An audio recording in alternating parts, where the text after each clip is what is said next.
جی Marconi صاحب تشریف لائے ہیں. جی مارکونی صاحب فرمائیے آپ کیا کہنا چاہتے ہیں. جی اداورز ہے.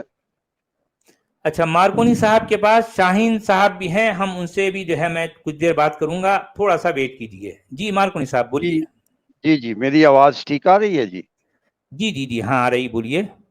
اچھا دیکھیے میں ذرا اس کو دوسرے اینگل سے کچھ اپنا پوائنٹ آف ویو رکھنا چاہتا ہوں. وہ یہ ہے کہ جی دیکھیے انسان کا جو ارتقاء ہے, پہلے انسان جو ہے وہ غاروں میں رہتا تھا اور اس کی لائف بڑی اور پتھر کا زمانہ گزرا ہے انسان پر. پھر انسان نے آہستہ آہستہ ترقی کی ہے اور آج آپ دیکھ رہے ہیں کہ ہر فیلڈ میں انسان کافی آگے چلا گیا ہے, آگے نکل گیا. تو جی سائنس کی جو بکس پرانی ٹیکنالوجیز کے بارے میں ہیں, جب ہم اس کو پڑھتے ہیں تو ہمیں پتہ چلتا ہے بھئی اس میں تو ذرا موٹی موٹی چیزیں بیان کی گئی ہیں. اب تو بہت سفیسٹیکیشن آ گئی ہے اور انسان جو ہے وہ مائکرو ٹیکنالوجی میں چلا گیا ہے.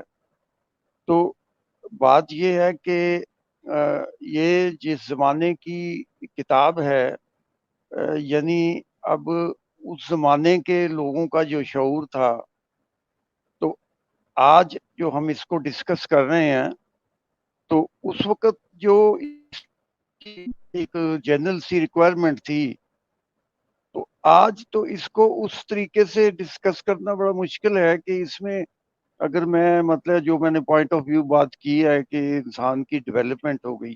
ایک تو یہ کہ یہ کتاب عربی میں ہے, اس سے پہلے تو آپ کو عربی کا ماہر بننا پڑے گا, اس کے بعد اس کو آپ اینالائز کر سکتے ہیں.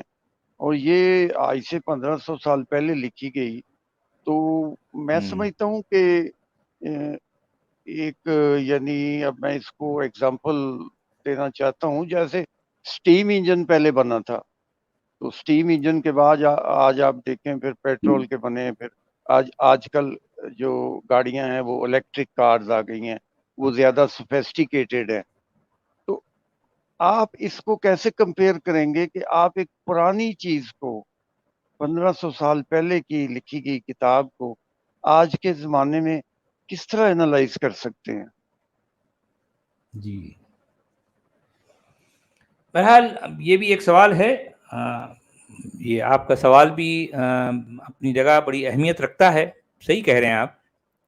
مگر کیا کیا جائے کہ ہمارے جو مسلمان بھائی اپنی مقدس کتاب بلکہ مقدس کتابوں کو لے کر اتنے اتاولے ہیں کہ وہ اس کی ایک ایک بات کو دانت سے پکڑے ہوئے ہیں, اور وہ سرے منہ جنبش کرنا بھی نہیں چاہتے, اس سے ہٹنا تک نہیں چاہتے. جیسا کچھ ان کتابوں میں آ گیا اور پھر ان کتابوں میں اس کی تشریح بھی جو ان کے علماء نے کر دی, بس اس کے مطابق ہی جو ہے وہ جو بھی ہے وہی صحیح ہے. تو یہ جو جمود کی کیفیت ہے ہمارے جو ہے مسلمان بھائیوں میں, پوری دنیا میں مسلمان جہاں جہاں بھی پائے جاتے ہیں, ان میں یعنی عقیدے کی وجہ سے ان کے جو عقیدے ہیں, عقیدے ان کو ہر لحاظ سے آگے بڑھنے سے روکتے ہیں. کیونکہ عقیدے کا مطلب یہ ہے کہ آدمی اپنے پیروں میں بیڑی ڈال لے کے ہے. اب جن کے آپ نے دیکھا ہوگا کہ جن کے پیروں میں بیڑیاں ہوتی ہیں, وہ عام آدمی کی طرح یعنی روانی کے ساتھ چل نہیں سکتے, مشکل ہے ان کے ساتھ. تو یہی معاملہ مسلمانوں کا ہے. مسلمانوں کے عقیدے اصل میں ان کے پیروں کی بیڑیاں ہیں. اور پھر اب ہم جیسے لوگ, ہم یہ جو ایکٹیویزم کے ذریعے سے یہ کوشش کرتے ہیں, ارے بھائی ان بیڑیوں کو توڑو, ان عقیدوں سے کے ڈبوں سے باہر نکلو, دیکھو کہ جو ہے یہ دنیا یہ کائنات کتنی وسیع ہے, کیا کچھ ہے. مگر وہ اپنی آنکھوں سے دیکھنا نہیں چاہتے. یعنی ہر کام کو اپنے عقیدوں کی بیڑی کے باکس کے اندر بیڑیوں میں رہتے ہوئے اپنے عقیدوں کے ڈبوں میں بند ہو کر جو ہے اسی طرح سے رہنا, اسی طرح سے جینا چاہتے ہیں. کیا کیا جائے؟ یہ مسئلہ ہے ان کے ساتھ. بالکل یہی بات ہے. اڑے ہوئے ہیں یہ 1500 سال پہلے کی لائف میں جی پھنسے ہوئے ہیں, بالکل اور بالکل ان جو کی ہے لائف جی. وہاں سے باہر نہیں نکل رہی. اب سمجھتے ہیں کہ ساری ترقی اسی ڈبے کے اندر ہے, سب کچھ جو بھی ہے وہ اسی ڈبے میں ہے. ارے ڈبے اصل میں عقیدے ہیں, ان کے عقیدے اصل میں ڈبے ہیں, اور یہ ڈبوں سے باہر نکلنا نہیں چاہتے. کیا کیا جائے؟ بالکل.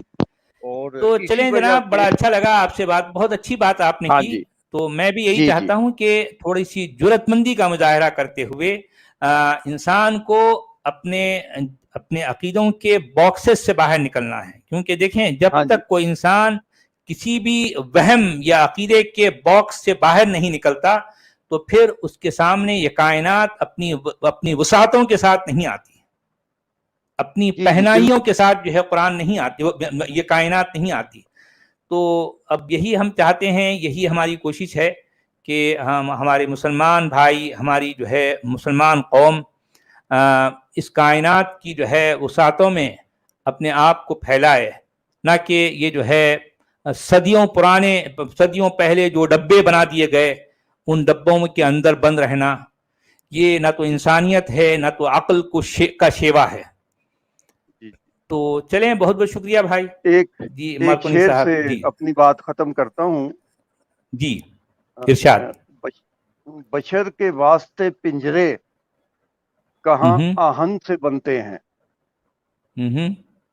بشر کے واسطے پنجرے کہاں آہن سے بنتے ہیں, جکڑ لی جاتی ہیں سوچیں عقیدت کی سلاخوں میں.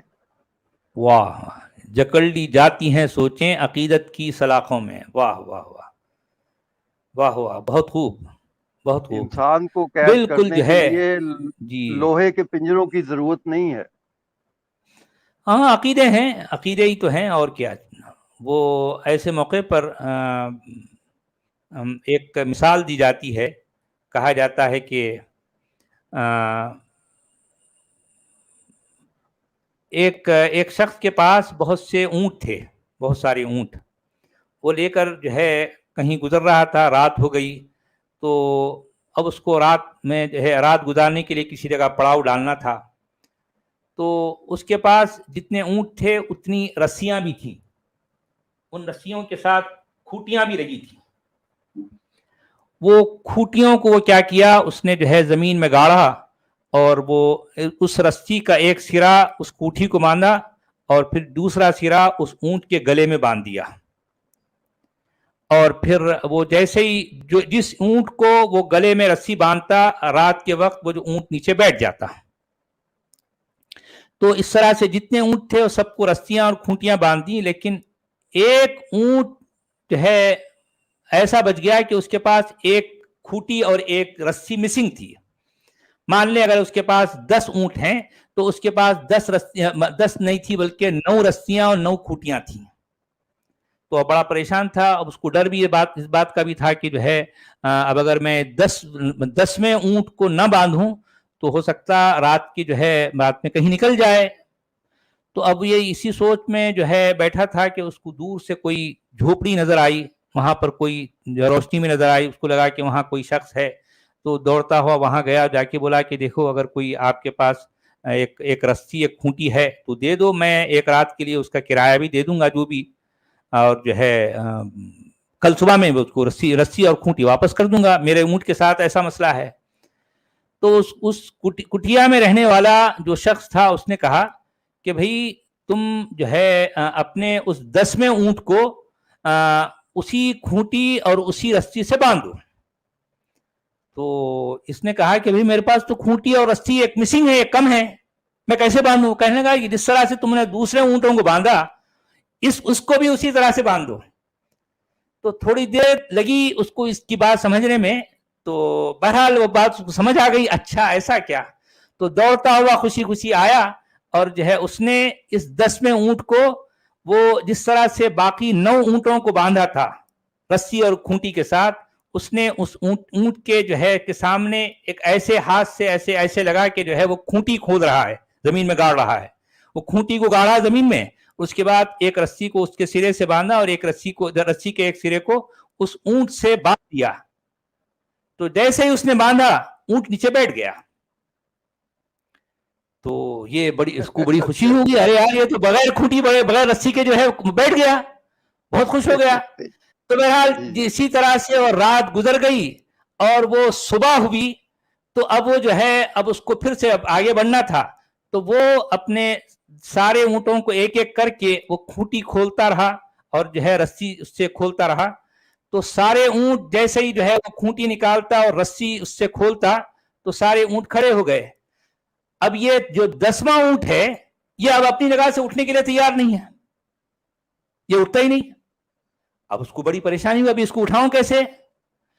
تو اب وہ اس کو پھر سے جو ہے وہ یاد آیا, وہ جو کٹیا میں جو شخص بیٹھا تھا دوڑتا ہوا اس کے پاس گیا, جا کے پوچھا یار جو ہے سارے اونٹ تو اٹھ گئے, اٹھ کے کھڑے ہو گئے, چلنے کے لیے تیار ہو گئے, لیکن یہ 10واں جو اونٹ ہے یہ اپنی جگہ سے اٹھ نہیں رہا ہے, کیا کروں؟ تو اس نے کہا ہے ارے بیوقوف, جس طرح سے تو نے اس کو باندھا تھا اسی طرح سے اس کو کھول دے, یہ اٹھ جائے گا.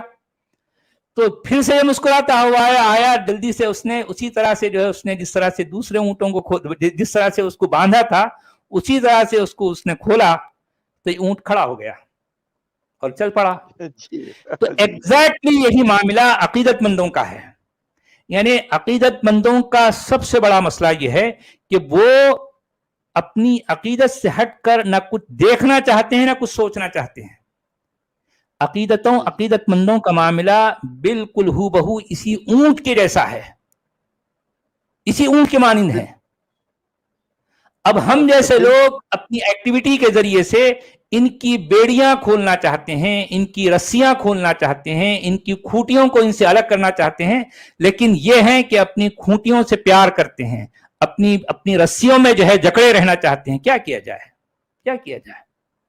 جی قرآن والا جی, میں اس سے بالکل ایک جڑی ہوئی بات 30 سیکنڈ میں کرتا ہوں کہ جی. یہ جب طلاق ہوتی ہے تو ایک عدت کا پیریڈ ہوتا ہے 3 ماہ کا, جی, یا جو بھی اس میں پلس مائنس ہو سکتا ہے. اس پر بڑے یعنی یہ ایک بنیادی چیز ہے. اگر میں یہ کہوں کہ بھائی 3 مہینے کی کیا ضرورت ہے, آپ پریگننسی ٹیسٹ کروا لیں, اور جی, اگر ٹیسٹ رپورٹ پازیٹیو ہے وہ بھی پتہ چل جائے گا, اگر نیگیٹو ہے تو وہ بھی پتہ چل جائے گا. کیا میری یہ ملا جو ہیں یہ میری بات مانیں گے؟ نہیں, ملا آپ کی بات نہیں مانیں, کیونکہ وہ کھوٹیوں سے بندھے ہوئے ہیں نا, ان کے پیروں میں بیڑیاں ہیں.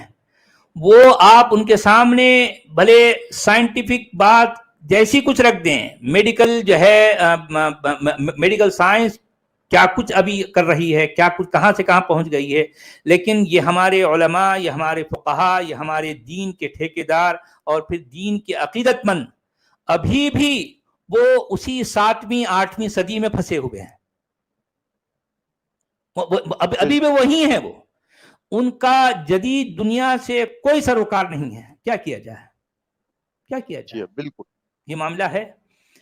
تو چلیے محترم, بہت بہت شکریہ.